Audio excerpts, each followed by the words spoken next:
The country is still grappling with the stubborn legacy of apartheid, which includes massive inequality. The gap between the rich and the poor grew after 1994.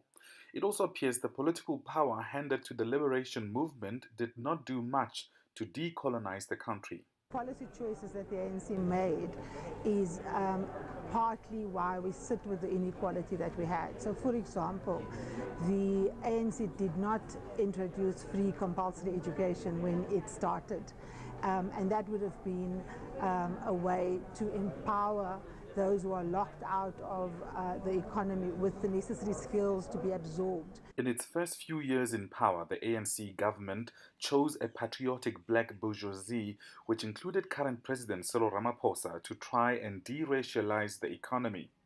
What you had was white established interests who used black people as the acceptable faces to be able to do business with government. So you had the creation of a comprador bourgeoisie.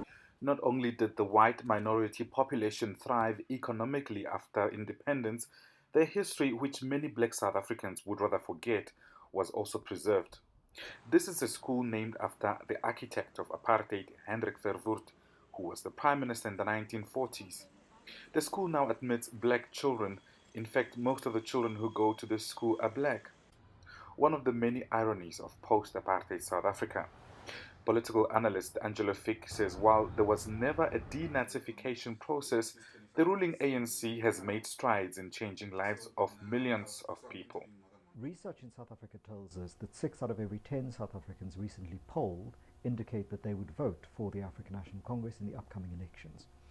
And I think too often we judge the party by its spectacular and very public failures. And ordinary South Africans certainly judge the party by that, but they also judge the party by the very specific changes that have been brought about in their lives over the last 25 years. The symbols of apartheid and colonialism, like the building here behind me, continue to haunt South Africa 25 years after democracy. With elections on the horizon, it remains to be seen if the people of this country will give the ruling ANC yet another mandate to fulfill the promises of 1994. Matuba Mahlatjie, Telesure, Pretoria.